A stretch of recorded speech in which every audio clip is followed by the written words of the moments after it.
Jacques Attali, en 1981, alors conseiller de François Mitterrand, écrivait ceci. À l'avenir, il s'agira de trouver un moyen de réduire la population. Nous commencerons par les vieux, car dès qu'il dépasse 60-65 ans, l'homme vit plus longtemps qu'il ne produit et il coûte cher à la société.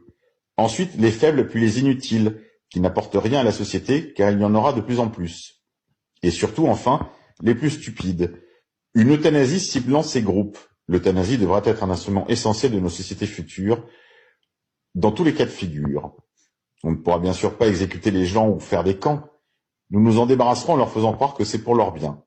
La population trop nombreuse, et pour la plupart inutile, c'est quelque chose d'économiquement trop coûteux. Sociétalement, il est également bien préférable que la machine humaine s'arrête brutalement, plutôt qu'elle ne se détériore progressivement. On ne pourra pas non plus faire passer des tests d'intelligence à des millions et des millions de gens, vous pensez bien. Nous trouverons quelque chose ou le provoquerons, une pandémie qui cible certaines personnes, une crise économique réelle ou pas, un virus qui touchera les vieux ou les gros, peu importe. Les faibles y succomberont, les peureux et les stupides y croiront et demanderont à être traités. Nous aurons pris bien soin d'avoir prévu le traitement, un traitement qui sera la solution. La sélection des idiots se fera ainsi toute seule, ils iront d'eux-mêmes à l'abattoir. L'avenir de la vie, Jacques Attali, 1981, entretien avec Michel Salomon, collection Les visages de l'avenir, édition Segers. Vous allez me prendre pour un fou, hein, mais tout le monde tombe malade. Tous les jeunes, on tombe tous malades. Il y en a, ils chopent des cancers de la gorge, tu sais même pas pourquoi.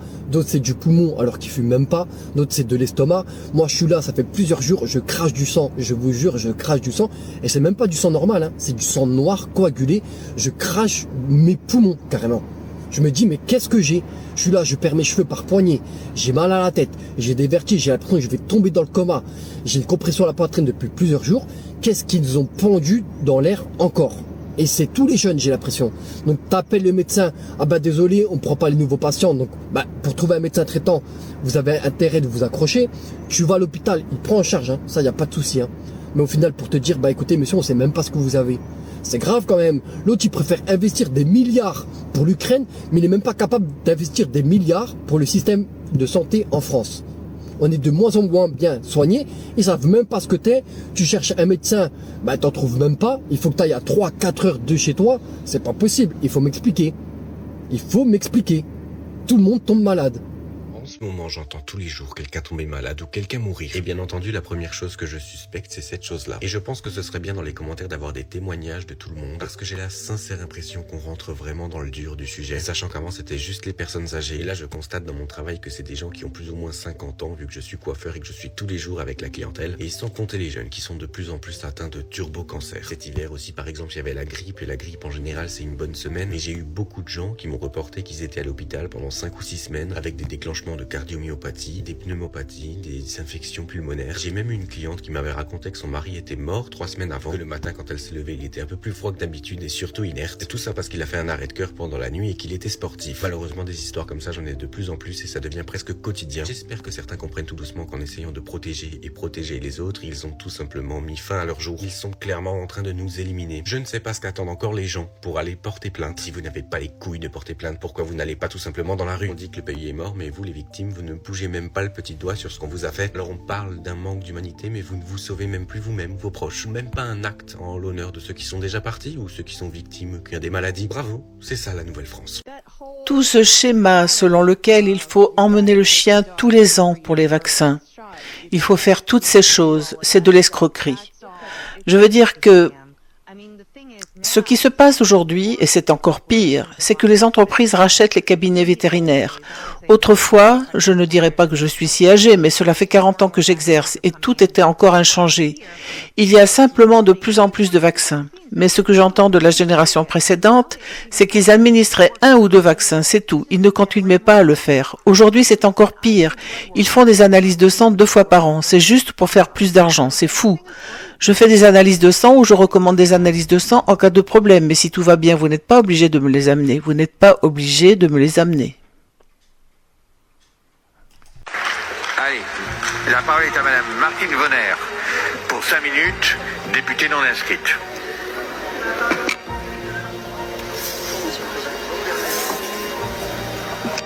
Merci.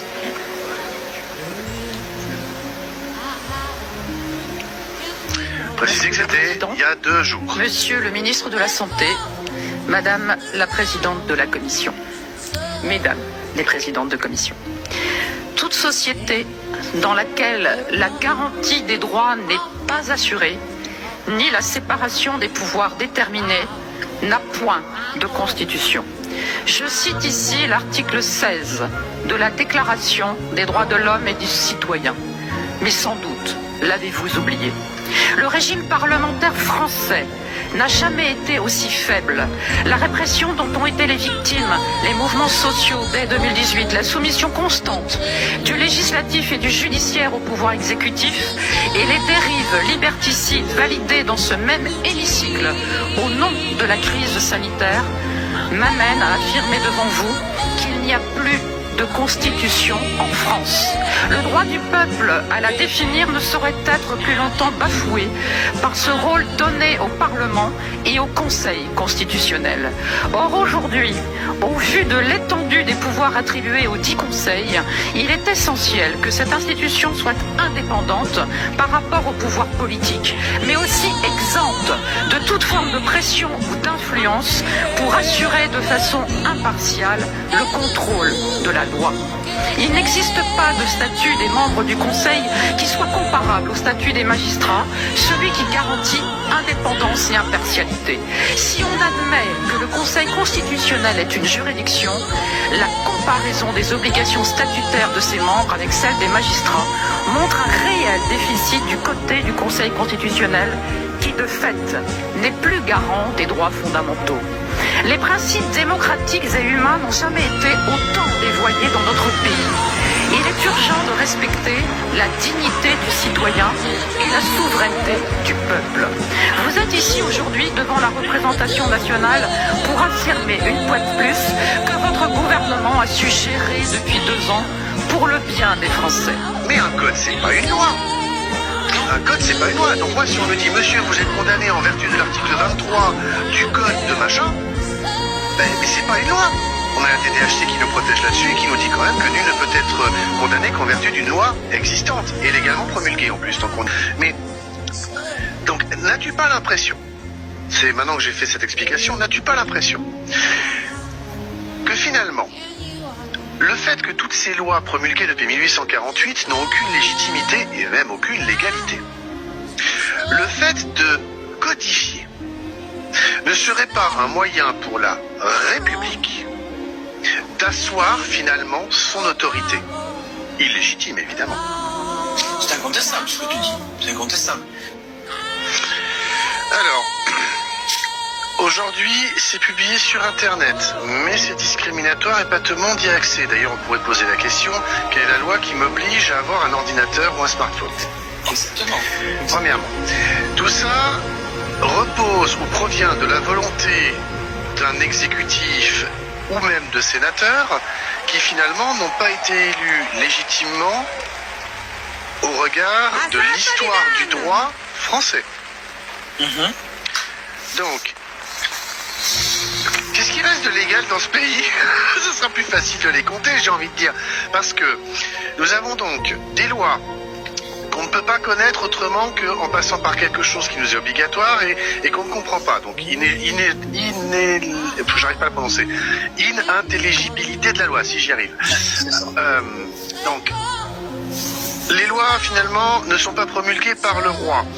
Ils le savent. La preuve en est, c'est qu'ils ont modifié cet article 1 du Code civil en 2004 par une ordonnance née d'une loi qui elle-même n'a pas été promulguée par le roi. Tu en as fait une belle démonstration en 2019. On voit que la Constitution, finalement, de 58, même si c'est une mise à jour de 46, les deux ne valent rien. Donc, finalement, toute cette République, tous ces sénateurs, tous ces exécutifs, j'ai presque envie de poser la question pour les maires.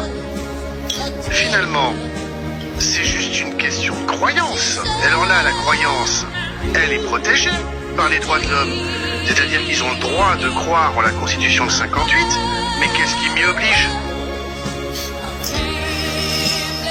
Juridiquement, rien. Déclaration des droits de l'homme et du citoyen de 1789. Croix anomalie 1. Absence de signature du roi fait. Louis XVI n'a jamais signé ni scellé la déclaration du 26 août 1789. Argument d'invalidation. Sans promulgation royale, le texte était dépourvu de toute force juridique sous l'Ancien Régime.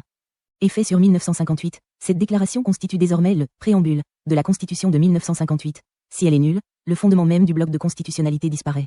Croix anomalie 2. Violation du principe de légitimité monarchique fait. L'Assemblée constituante s'est autoproclamée compétente sans délégation du roi, rupture de l'ordre juridique antérieur.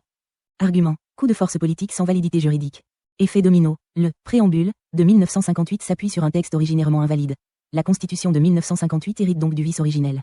2. Constitution de la Ve République, 1958. Croix anomalie 3. Absence de séparation réelle des pouvoirs normes violées. Art. 16 de la DDHC 1789, intégrée au préambule 1958, exige séparation des pouvoirs. Fait. Le procureur de la République reste hiérarchiquement soumis au ministre de la Justice, exécutif. Conséquence. La Constitution 1958, qui ne garantit pas cette séparation, est invalide au regard de son propre préambule vicié. Croix anomalie 4. Référendum vicié de 1958 fait. Adoption par référendum organisé sous un gouvernement de fait, de Gaulle, mai 1958, sans assemblée constituante élue. Argument. Vice de démocratie originelle. Absence de légitimité populaire dans l'élaboration. Conséquence. Le pouvoir constituant dérivé est illégitime, refondant l'invalidité née en 1789. Croix anomalie 5. Révision non conforme, art. 89, fait. Réforme 2008 accélérée, traité de Lisbonne imposé malgré rejet référendaire. Argument. Violation de la procédure de révision constitutionnelle et de la souveraineté populaire. Effet. Aggrave et prolonge le vice initial, consolidant l'invalidité de l'édifice. Croix anomalie 6. Illégitimité du président de la République fait. Si l'élection de 2017 et 2022 est entachée de fraude ou piratage, le président n'a jamais eu de mandat valide. Argument. Le rôle de président repose sur un contrat social et constitutionnel déjà vicié, texte invalide plus procédure illégitime. Conséquence en cascade. Nullité de sa nomination, pas de fondement constitutionnel ni démocratique. Tous les décrets et nominations, conseil constitutionnel, ministres, magistrats, qu'il a signés sont nuls. Le président devient un acteur purement imaginaire, sans existence ni pouvoir légitime.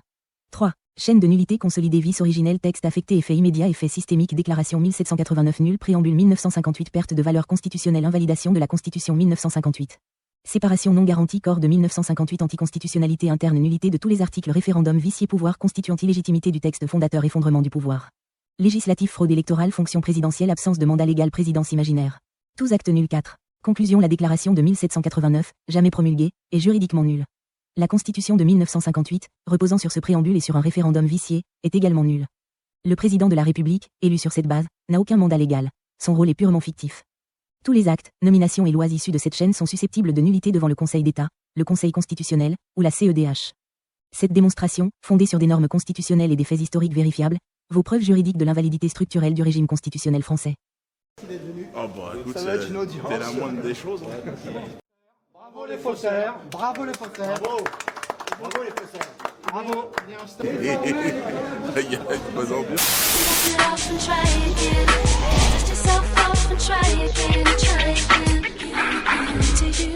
You into me, but I can't let it go so easily. Until I see what this could be eternity or just a week. Our chemistry is off the chain, it's perfect now. Will it change? This ain't a yes, this ain't a no. Just do the thing, we'll see how it goes. Oh, she don't succeed.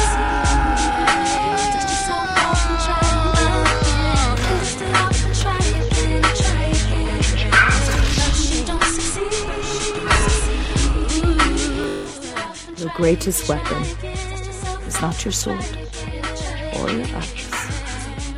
It is your voice. Do not be afraid to use it.